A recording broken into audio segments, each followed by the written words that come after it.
Hello Libra, thank you for joining me for your monthly forecast for August for the Sun and also the Ascendant. There's two standout pieces of absolutely fantastic news for you. On the 7th of this month, Venus, your ruling planet, returns to your sign. She's going to be with you right through to the end of this month. This is going to give you the opportunity to really move into your power when it comes to your personal appearance, your sense of attractiveness, your creative abilities, and you may find, particularly if you're single, a lot more interest is evoked in you just in very natural, spontaneous ways from this change. The second standout, brilliant piece of information occurs on the 11th when there's a partial solar eclipse in the sign of Leo.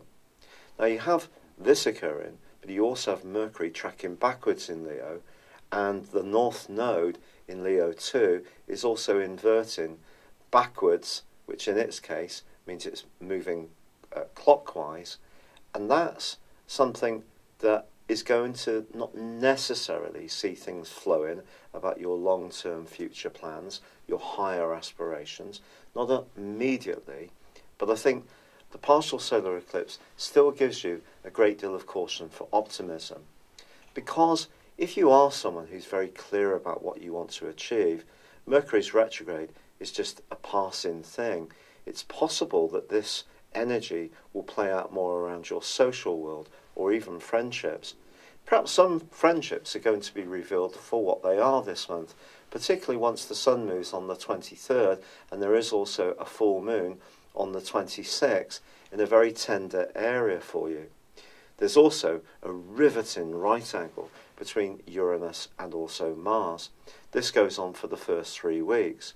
Now if this rings a bell, it's been off and on ever since the second week of May.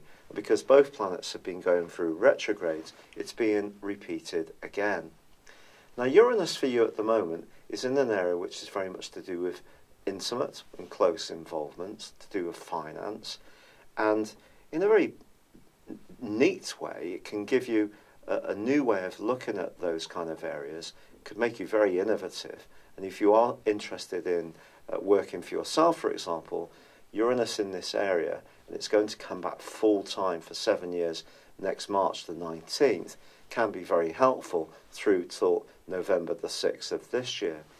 But its retrograde suggests that if there is an involvement that you have, particularly a romantic involvement, that isn't working very well, there could be a lot of tensions this month, particularly if you start to think, look, is there really a future for this tie? Or is there a sense that there's too much cloying demands upon you, that the free-spirited part of your nature, totally natural for an air sign, that loves to socialise, mix and mingle, if that's being limited a bit too much, that could see you staging something of a rebellion. Now, ironically, on the 13th, Mars is going to invert backwards into the sign of Capricorn, but the right angle, the square, is going to continue for another week. Now, Mars is going to be in this area for 1 month, and of course you already have Saturn and Pluto here too.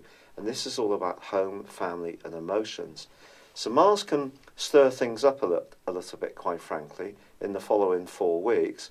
And obviously 2 of those weeks exist in this month.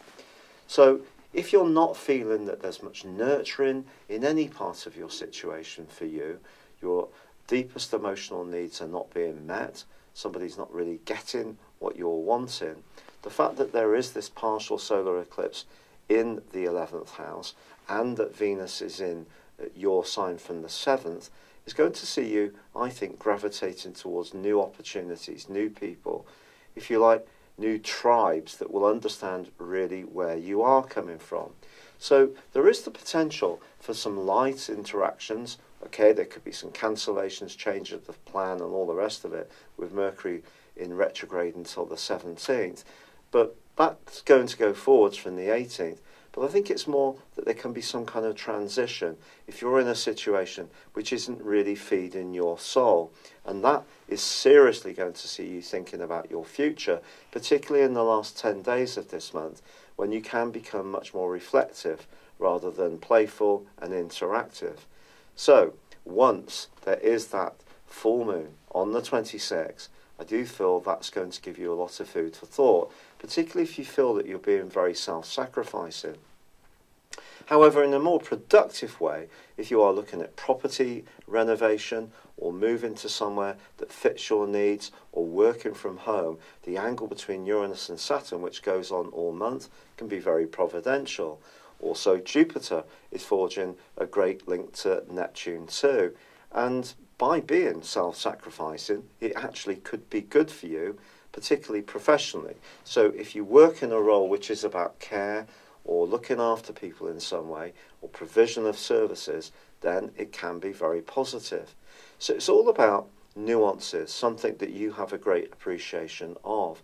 By the end of this month, I feel that you will really be sorting out what's important to you, recognizing who is really more in tune with your needs and who isn't, and there could be some key decisions that you do need to make. So whilst a lot of astrologers will be talking about the fact that Uranus goes retrograde from the 7th, and of course Mars and Mercury, and we already have Neptune and Pluto in retrograde, I think the bigger picture really is about Mars squaring Uranus and the need for you to really feel that you're valued. And that's going to be something that becomes a much rawer, much more visceral issue for you in the second half of this month.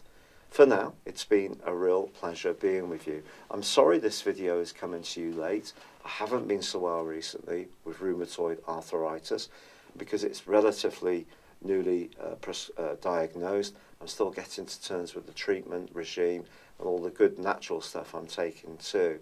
So thank you for your patience. I'd love it if you would like, comment or subscribe to my channel if you've yet to do so. But for now, good luck and goodbye.